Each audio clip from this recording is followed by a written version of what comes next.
আসসালামু আলাইকুম রহমতুল্লাহ। আমি মমিন, গণিত ক্লাসে তোমাদেরকে স্বাগতম। আজ আমরা অনুশীলনী 9.2 এর বেসিক আলোচনা করব। অর্থাৎ অনুশীলনী 9.2 এর ম্যাথগুলো সলভ করার জন্য আমাদের যতটুকু ত্রিকোণমিতি জানা প্রয়োজন আমরা আজ শুধুমাত্র ততটুকু নিয়ে আলোচনা করব। তাহলে চলো আমরা আলোচনা শুরু করি। তাহলে অনুশীলনী 9.2 এর ম্যাথগুলো সলভ করার জন্য সর্বপ্রথম আমাদের ত্রিকোণমিতিক অনুপাতগুলো মনে রাখতে হবে।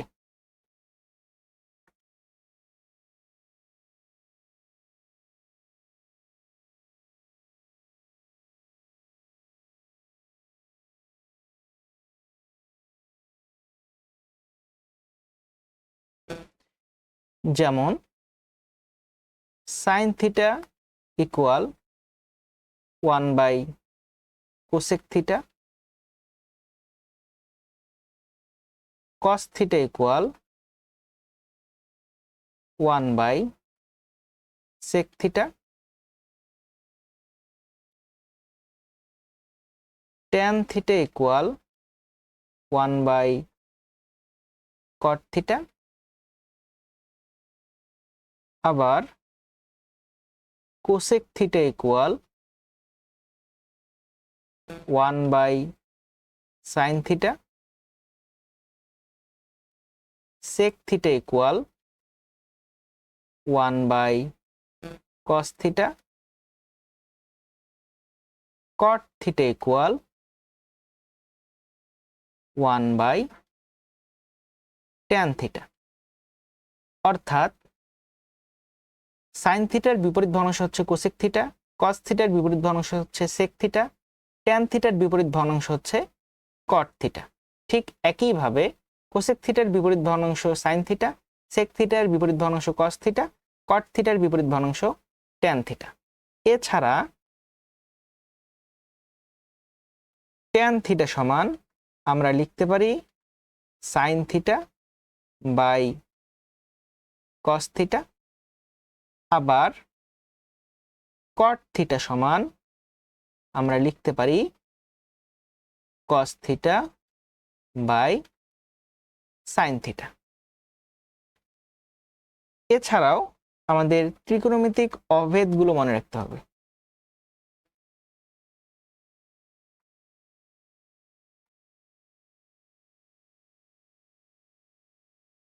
যেমন 1 number sine square theta plus cos square theta সমান 1। 2 number sec square theta minus tan square theta সমান 1।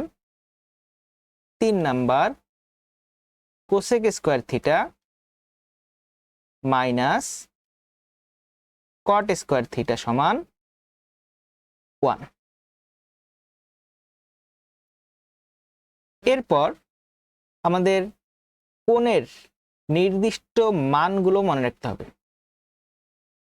নির্দিষ্ট অনুপাতের নির্দিষ্ট কোণের যে মানগুলো, সে মানগুলো আমাদের মনে রাখতে হবে। আমরা 9.1 এর বেসিক আলোচনায় সদৃশ সমকোণী ত্রিভুজের অনুপাত সমূহের ধ্রুবতা আলোচনা করেছিলাম। সেখানে আমরা দেখেছিলাম যে ত্রিভুজ যত বড়ই হোক না কেন, যত ছোটই হোক না কেন, নির্দিষ্ট কোণের জন্য ত্রিভুজের বাহুগুলোর অনুপাত একই হয়, অর্থাৎ অনুপাতের মান সমান থাকে। তাহলে সেইটাই আজকে আমরা এখানে দেখব।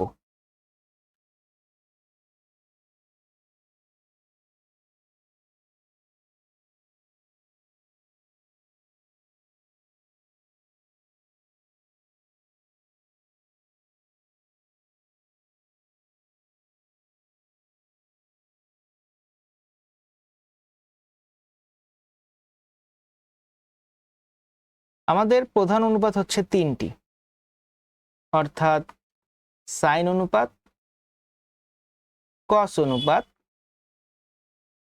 ট্যান অনুপাত।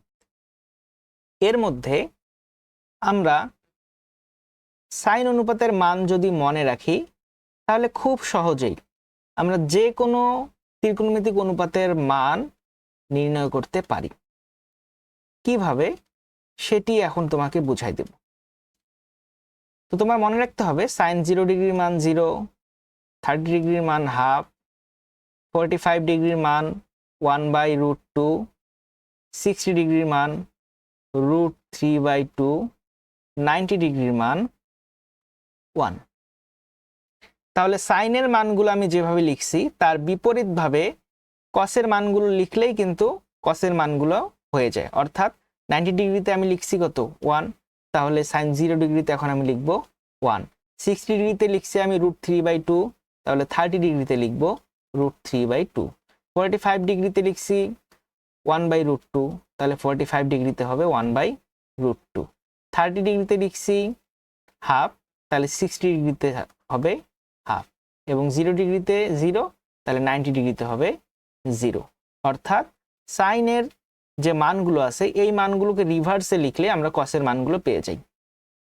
এরপর আসি ট্যানের বিষয়টি। তাহলে ট্যান সমান আমরা জানি যে সাইন বাই কস, তাহলে সাইনের মানকে কসের মান দ্বারা ভাগ করলেই আমরা যে রেজাল্টটা পাবো সেটাই হচ্ছে ট্যানের মান। তাহলে এখন 1 দ্বারা যদি আমরা শূন্যকে ভাগ করি তাহলে হচ্ছে 0। এবার এরকম ভগ্নাংশের ক্ষেত্রে তোমরা মনে রাখবে যে ভগ্নাংশের হরের মান যদি একই হয় তাহলে হরের মানটা বাদ চলে যাবে। তাহলে এই ভগ্নাংশটা ছিল লবের ভগ্নাংশ, এই ভগ্নাংশটা হচ্ছে হরের ভগ্নাংশ। তাহলে লবের ভগ্নাংশের যে মানটা অবশিষ্ট থাকে সেই মানটা হবে লবে, এখানে 1 অবশিষ্ট আছে, 1 আছে লবে। আর হরের ভগ্নাংশের মান অবশিষ্ট হচ্ছে √3, তাহলে এই √3টা হবে হরে। তাহলে এখানে যেহেতু একই মান যার কারণে এখানে এটার রেজাল্ট হবে 1। ঠিক একইভাবে 2 বাদ চলে গেল, তাহলে √3/1, √3/1 অর্থ হচ্ছে √3। এখন এখানে খেয়াল করো, তাহলে 0/1 অর্থাৎ 0 দ্বারা ভাগ করে 1 মিলাতে হবে। তাহলে এটা কখনো সম্ভব নয়, কারণ 0 দ্বারা আমরা যত কিছুই গুণ করি না কেন তার রেজাল্ট 0 হবে, কখনোই সেটা 1 হবে না। যার কারণে এই মানটি হবে অসংজ্ঞায়িত। অসংজ্ঞায়িত। তাহলে আমরা ট্যানের মান, কসের মান এবং সাইনের মান এই মানগুলো যদি নির্ণয় করতে পারি তাহলে আমরা ঠিক এর বিপরীত ভগ্নাংশের মানগুলো নির্ণয় করতে পারি। এর মধ্যে ট্যান থেকে আমরা খুব সহজেই কটের মান নির্ণয় করতে পারি। কিভাবে? এই ট্যানের মানটা রিভার্সে লিখলেই কিন্তু কটের মান হয়ে যাবে। অর্থাৎ 90 ডিগ্রির মান ছিল অসংজ্ঞায়িত, তাহলে কট 0 ডিগ্রির মান হবে অসংজ্ঞায়িত।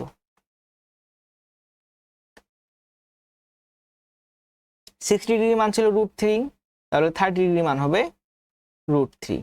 45 ডিগ্রির মান 1, আর 30 ডিগ্রির মান ছিল হচ্ছে 1/√3, তাহলে 60 ডিগ্রির মান হবে 1/√3। 0 ডিগ্রির মান ছিল 0, তাহলে 90 ডিগ্রির মান হবে 0। অর্থাৎ ট্যানের মানটা রিভার্সে লিখলেই আমরা কটের মান পেয়ে যাই। এবার আসি কোসেকের মান আমরা কিভাবে পাবো। তাহলে আমরা জানি যে সাইনের বিপরীত ভগ্নাংশ হচ্ছে কোসেক, তার মানে যে এই যে কোসেক, তাহলে কোসেকের যে মান, সাইনের যে মানটা আছে এই মানটার লবটা হর হবে, হরটা লব হলেই কোসেকের মান পাবো। তাহলে 0 ডিগ্রির মান কত হবে 1/0, তাহলে 1/0 অর্থ কি? এই মানটা হচ্ছে অসংজ্ঞায়িত। অসংজ্ঞায়িত কারণ 0 দ্বারা 1কে ভাগ করে কখনোই 1 মেলানো যাবে না, যার কারণে এটা অসংজ্ঞায়িত। তাহলে 30 ডিগ্রির মান ছিল 1/2, তাহলে এটি হয়ে যাবে 2/1, দ্যাট মিনস শুধুমাত্র 2। 45 ডিগ্রির মান ছিল 1/√2, তাহলে এটি হবে √2/1, অর্থাৎ শুধুমাত্র √2। 60 ডিগ্রির মান ছিল √3/2, তাহলে এটি হয়ে যাবে 2/√3। তাহলে 90 ডিগ্রির মান 1 ছিল, এটি 1ই থাকবে। ঠিক একইভাবে সেকের মান, সেকের মানটা আমরা কোসেক থেকে রিভার্স করলেই সেকের মান পেয়ে যাই, কিন্তু কসের বিপরীত ভগ্নাংশ যেহেতু সেক, তাহলে কস থেকে আমরা কিন্তু সেকের মানটা লিখতে পারি। তাহলে সেক 0 ডিগ্রি মান হবে 1, 30 ডিগ্রি মান হবে 2/√3, 2/√3, 45 ডিগ্রি মান হবে √2, 60 ডিগ্রি মান হবে 2, এবং 90 ডিগ্রির মান হবে অসংজ্ঞায়িত।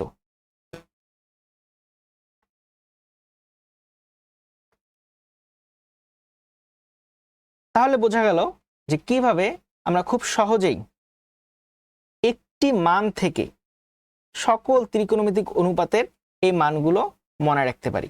তবে এটি তোমাদের চর্চার মধ্যে রাখতে হবে, তাহলে তোমরা অল্প সময়ের মধ্যে এই মানগুলো দ্রুত বলতে পারবে।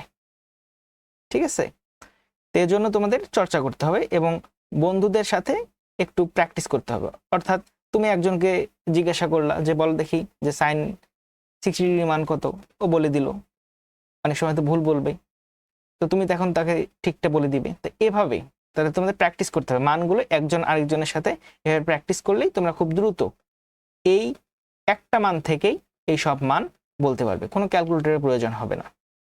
আর যদি কোনো মানে কনফিউশন ক্রিয়েট হয় তখন তো ক্যালকুলেটর তোমার কাছেই আছে, তুমি ক্যালকুলেটরের মানটা জাস্ট ইন্টার দিলেই কিন্তু সরাসরি তুমি রেজাল্টটা পেয়ে যাবে। তো এ নিয়ে ভয়ের কোনো কারণ নেই। তাহলে এবার আসি যে আমাদের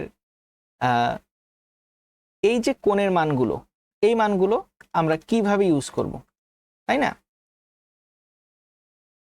যেমন সাইন থিটা ইকুয়াল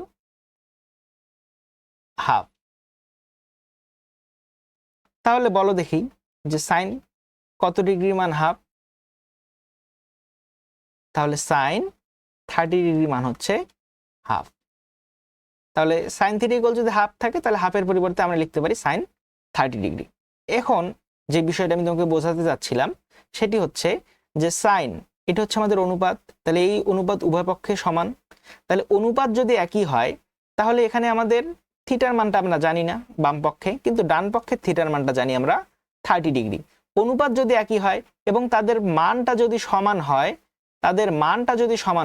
তাহলে আমরা বলতে পারি যে কোণটার মান আমরা জানি না, অর্থাৎ থিটার মান আমরা জানি না, তাহলে থিটার মানটা হবে এই কোণের মান, অর্থাৎ থিটা ইকুয়াল হবে 30 ডিগ্রি। কেন? কারণ সাইন থিটা ইকুয়াল হাফ, আবার সাইন 30 ডিগ্রি ইকুয়ালও হাফ, তার মানে শুধুমাত্র থিটা ইকুয়াল হচ্ছে সাইন 30। বোঝা গেছে? তাহলে আমরা ক্যালকুলেটরে অনেক সময় দেখি যে সাইন ইনভার্স, এই ইনভার্স চিহ্নটার কথার অর্থ কি? এই ইনভার্স চিহ্নটার অর্থ হচ্ছে যে সাইন 30 ডিগ্রি ইকুয়াল যদি হাফ হয় তাহলে এই সাইনের কোন মানটার জন্য হাফ হবে সেইটি হচ্ছে সাইন ইনভার্স, অর্থাৎ সাইন ইনভার্স হাফ ইকুয়াল হচ্ছে 30 ডিগ্রি। অর্থাৎ আমরা জানি কি 30 ডিগ্রি সমান হাফ, তাহলে এর বিপরীতটা হচ্ছে তোমার হাফ, সাইন ইনভার্স হাফ সমান হচ্ছে 30 ডিগ্রি। এটাই হচ্ছে ইনভার্সের কাজ। আচ্ছা, এবার আরেকটি বিষয় খেয়াল করো,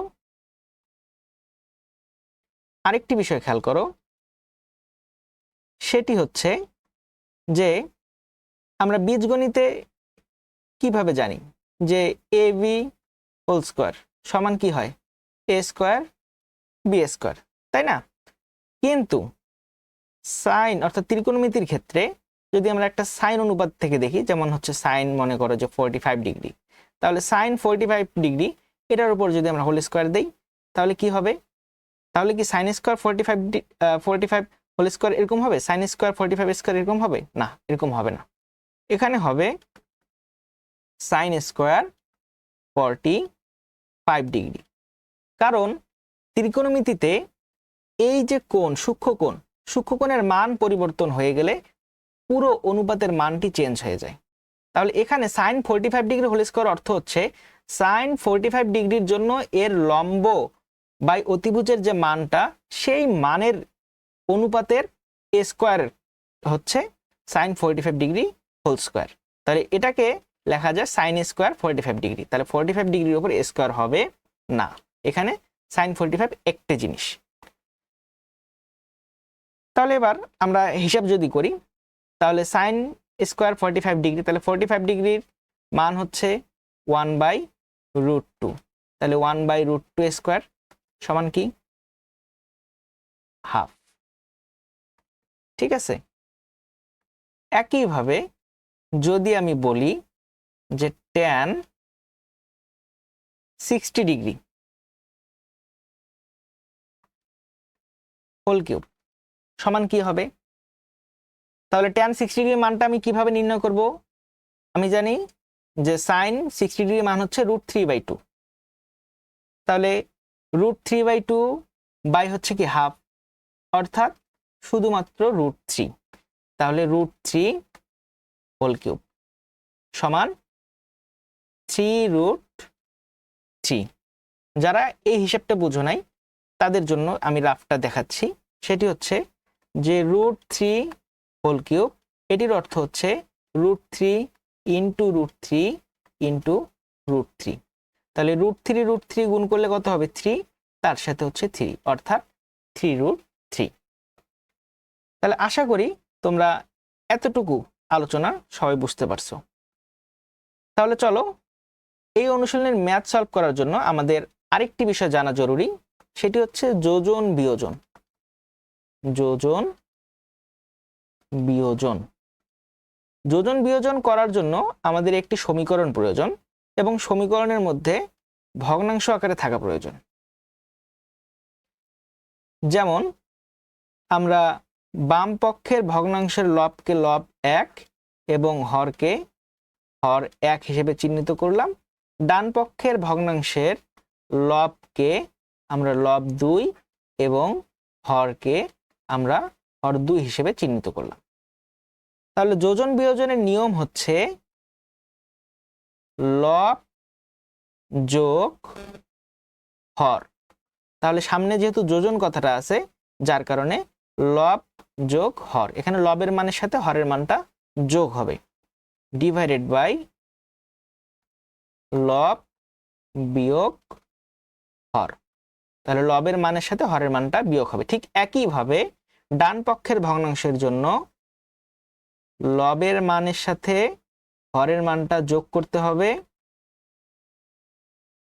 আর লবের মানের সাথে হরের মানটা বিয়োগ করতে হবে। এটি হচ্ছে আমাদের যোজন বিয়োজনের নিয়ম। তাহলে লবের মধ্যে যে মানটা থাকবে সেই মানটা সবসময় আমাদের প্রথমে থাকবে, তারপর যোগ হবে হর, এরপরে লবের মান প্রথমে থাকবে, তারপর বিয়োগ হবে হর। তাহলে যোগের অংশটাকে আমরা বলবো যোজন, বিয়োগের অংশটাকে আমরা বলবো বিয়োজন। এই জন্য এটাকে বলা হয় যোজন বিয়োজন। এরপর আমাদের এই অনুশীলনীতে যে বিষয়টি জানতে হবে সেটি হচ্ছে উৎপাদকের বিশ্লেষণ। তো এই উৎপাদকের বিশ্লেষণ এটা আমরা ক্লাস 7 থেকেই শিখে আসছি।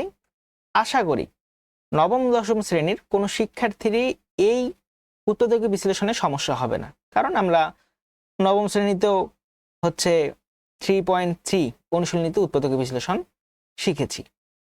তো যার কারণে উৎপাদকের বিশ্লেষণ নিয়ে আমরা আর কোনো আলোচনা করলাম না। তাহলে এই হচ্ছে তোমার অনুশীলনী 9.2 এর ম্যাথ সলভ করার জন্য এই সকল বিষয় যদি আমাদের কোনো অসুবিধা না হয়, তাহলে আমরা 9.2 এর সকল ম্যাথ ইনশাআল্লাহ সলভ করতে পারবো।